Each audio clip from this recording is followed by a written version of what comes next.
So it's elderflower season and I have some elderflower that I've picked. You need to pick elderflower on a dry day and preferably have some scissors with you and cut them with scissors so that you don't shake out all the pollen, which probably contains most of the medicinal properties. I just saw a tree, so I pulled them off the tree without scissors and probably lost most of the pollen, but here goes. Now I want to show you a way that I've discovered to get the flowers off without too many of the green stems, which I think may be slightly toxic, and that is with a comb. This has sort of fine teeth and coarser teeth, and you can experiment with that. I think I'm going to try the fine teeth first, and I'm just going to comb. Some people do this with a fork and other people just cut the bigger stems off and don't bother. So this is kind of a compromise because it can be very fiddly if you want to try and get the flowers away from the stems. So I'm going to hold the comb at like a 45-degree angle because otherwise the flowers just flick and fly everywhere, and I'm going to comb and the flowers are still flying everywhere, but this is quite effective. I might try the coarser side, and that's got most of the flowers off. Oh, and then I'll sweep. It's easier to see that way, and they're still flying everywhere, but that's it, and that's one lot of flowers done. Next one, and this is so much easier than trying to do it by hand or with a fork, which is really not very effective at all.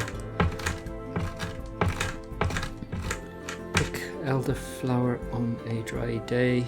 Some people say you should pick them in the morning, but I'm not too strict.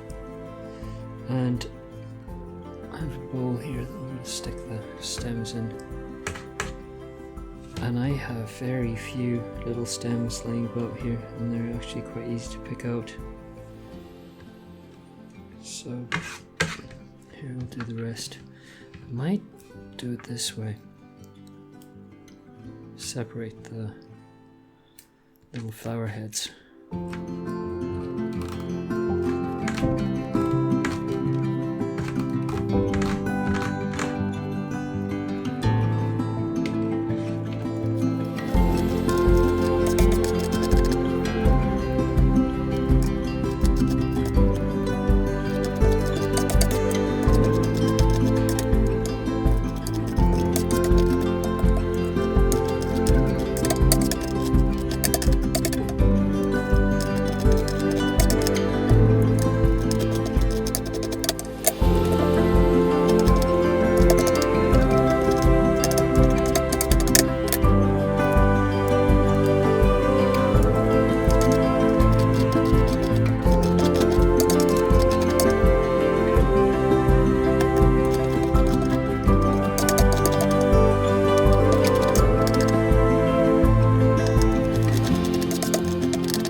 So here I have nearly pure flowers.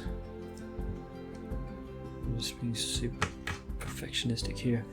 And I have a bowl full of stems and hardly any flowers wasted. I think you can do all sorts of things with this. You can make fresh tea.